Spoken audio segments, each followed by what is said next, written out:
ఉన్న బంగారాన్ని విడిపించి ఆ రోజు ఆన్లైన్ రేటుకే మేము కొంటాం. Sharma gold company.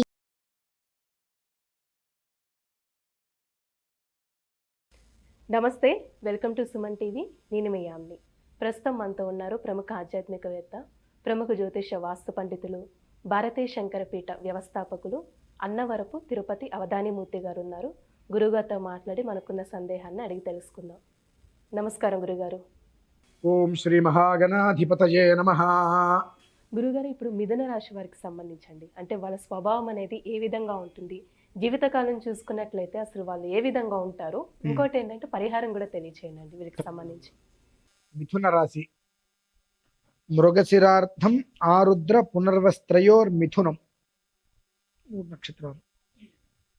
స్వతహాగా ఒక 10 ఇల్లులు ఉన్నాయి చుట్టుగా. అందులో అందరికన్నా ఒక ఇంట్లో ఎక్కువగా గొడవలు జరుగుతున్నాయి అంటే వాళ్ళ ఆ ఇంట్లో మిథున రాశి వారు ఉన్నట్టే. వాళ్ళకి షార్ట్ టెంపర్ ఎక్కువ. మౌనంగా కూర్చొని చేరాని పనులన్నీ కూడా చేసేస్తూ ఉంటారు. మెడిటేషన్ చేసేటువంటి వ్యక్తి కూడా ఇరిటేషన్ తెప్పించగల సామర్థ్యం గల వాళ్ళగా చెప్పొచ్చు ఒక మాటగా. మిథున రాశి అంటే అది రాశి ప్రభావం ఎలా ఉంటుంది అంటే, మృగశిరార్థం ఆరుద్ర పునర్వస్త్రయోర్ మిథునం అనేటప్పటికీ రాహు నక్షత్రం కలుస్తుంది, కుజ నక్షత్ర ఇవి కలిసేటప్పటికి ఏమవుతుందంటే వాటి యొక్క స్వభావాలు ఎలా ఉంటాయి. కుజుడు రక్తకారకుడు, రాహువు మంచి వారితో కలిస్తే మంచి, చెడ్డ వాళ్ళతో కలిస్తే పాపులతో కలిస్తే పాపి, శుభుడితో కలిస్తే శుభం. కాబట్టి అతను స్వతహాగా ఏది చేయలేడు. కాబట్టి వీళ్ళకేంటంటే ఈ కుజ ప్రభావం అనేటువంటిది ఎక్కువగా పడటం మూలన మనకి మృగశిర అంటే ఏమొస్తుందండి, మరి మృగశిర చిత్తధరిష్ట కుజ నక్షత్రం. మృగశిరార్థం వృషభంలోకి వెళ్తే తత్మాది మిథునంలోకి వస్తుంది. అంటే 2 పాదాలు ఇటు వెళ్తే వృషభానికి, 2 పాదాలు మిథునానికి వస్తుంది. మృగశిరార్థం ఆరుద్ర పునర్వసు అని చెప్పి ఆ కలయిక అనేటువంటిది మనిషికి పూర్తిగా కూడా ఎప్పుడూ టెన్షన్ టెన్షన్ టెన్షన్. ఎందుకు టెన్షన్? నేను ప్రశాంతంగా ఉన్నానా లేదా అనేటువంటి విషయం కూడా నాకు అనవసరం. ఎప్పుడు కూడా ఆవేశంగా కుటుంబం మీద కావచ్చు, బయట వాళ్ళ మీద కావచ్చు, కయ్యానికి కాలు దిగినట్టుగానే వాళ్ళ స్వభావం ఉంటుంది.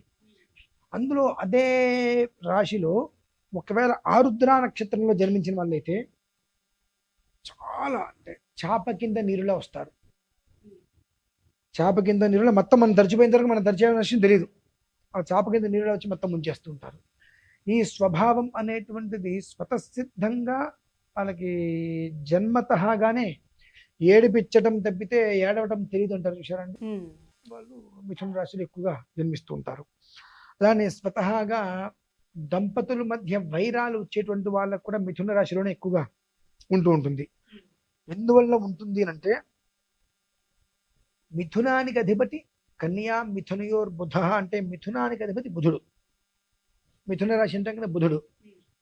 అయితే మిథునానికి అధిపతి బుధుడు అయితే అందులో ఉన్న నక్షత్రాలు ఏంటి? ఆరుద్ర, మృగశిర, పునర్వసు. అంటే మృగశిర, ఆరుద్ర, పునర్వసు ఉన్నాయి. ఈ మూడిట్లకి బుధుడికి ఎంత సంబంధం ఉంది, ఎంత అనుసంబంధం ఉంది అనేటువంటి విషయాన్ని కూడా మనం పరిశీలింపజేసుకోవాలి. రెండో, తను జన్మించిన లగ్నం ఒకటి ఉంటుందండి.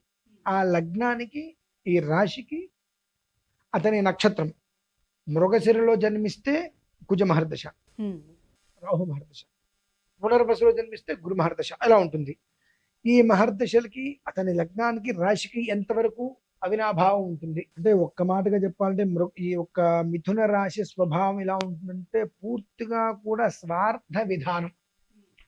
నాకొస్తే చాలు. అది వాళ్ళు కావాలని చేస్తారా? ఆ మాట మనం చెప్పకూడదు కూడా. ఎందువల్లనంటే మానవ జీవితం అనేటువంటిది గ్రహగతులను అనుసరించే నడుస్తుంది. అంతే తప్పితే సొంతగా ఏదో చేస్తాను అంటే అది అవ్వదు. దాకా మనం చెప్పుకునే ఇవన్నీ తయారు చేసింది కూడా మనుషులే కదా అని చెప్పి. అతని యొక్క తిథివార నక్షత్ర యొక్క బలం ఏదైతే ఉంటుందో ఆ బలం అనేటువంటిది ఆ మనిషికి అలాంటి ఆలోచన ఇచ్చింది.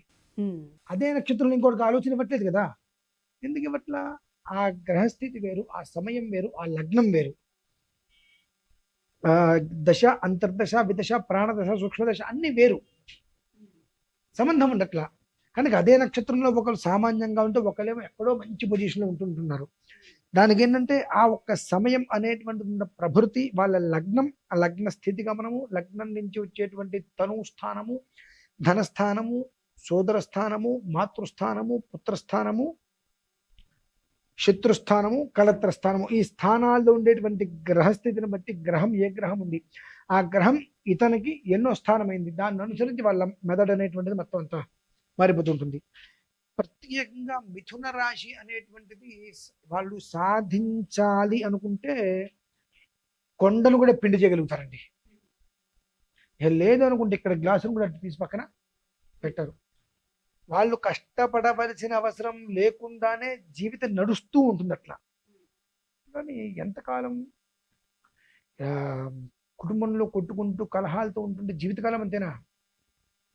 ఎక్కడో ఒక చోట మార్పు రావాలి, ఎవరో ఒకళ్ళు తీసుకోవాలి. ఎవరైనా ఒకళ్ళు తీసుకోవాలి అంటే ఆ మిథునానికి అధిపతి ఎవరు? శ్రీమన్నారాయణుడు. విష్ణోరరాటమసి విష్ణో పృష్ఠమసి విష్ణోస్త్యప్త్రే స్థో విష్ణోస్యూరసి విష్ణోర్ధ్రువమసి వైష్ణవమసి విష్ణవేత్వా. మిథున రాశి వారు సర్వకాల సర్వావస్థల యందు కూడా విష్ణుమూర్తి వారిని ఆరాధించడం అనేటువంటిది వాళ్ళ కుటుంబానికి, వాళ్ళ ఒక ఆలోచనకి, మేధస్సుకి చాలా ఉపయోగం.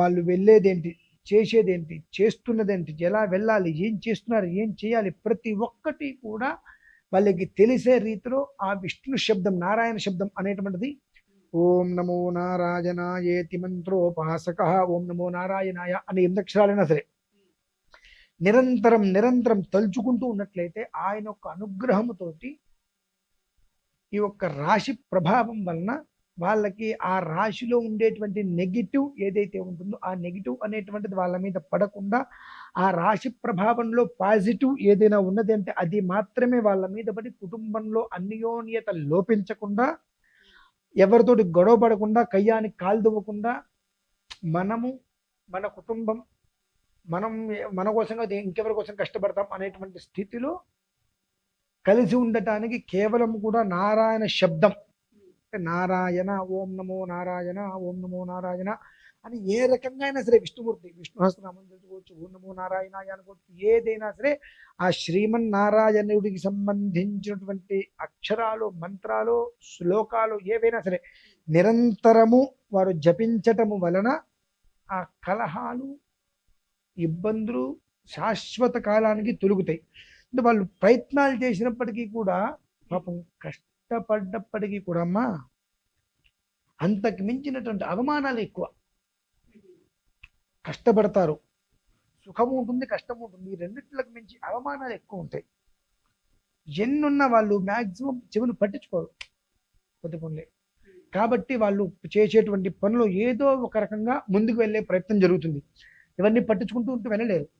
కానీ ప్రతి ఒక్క స్థితిలో కూడా వాళ్ళు వెళ్ళేటువంటి ఆ విఘ్నాలు అనేటువంటిది రాశి చక్రాత్తు, లగ్నవశాత్తు అడ్డంకులు వచ్చి ప్రతి చిన్న విషయానికి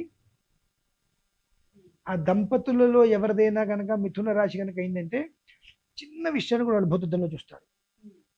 ఎందుకు అంటే అరిచేస్తారు గట్టి గట్టిగా. కొంతమందికి మనం పిచ్చెక్కేసింది అనుకుంటుంటాం, ఊరికే ఆ రకంగా గట్టి గట్టిగా అరిచేస్తూ ఉంటారు.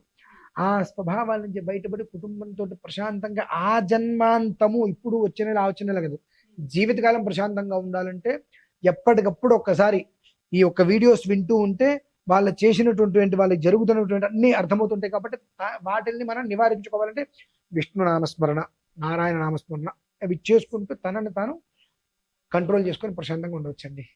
అది చాలా చక్కగా తెలియజేశారండి. అంటే మిథున రాశి వారికి సంబంధించి స్వభావం అనేది ఏ విధంగా ఉంటుంది, అలానే ఏ దైవాన్ని ఆరాధిస్తే మంచిది, ఈ విషయాన్ని మాకు తెలియజేసినందుకు ధన్యవాదాలు మీకు.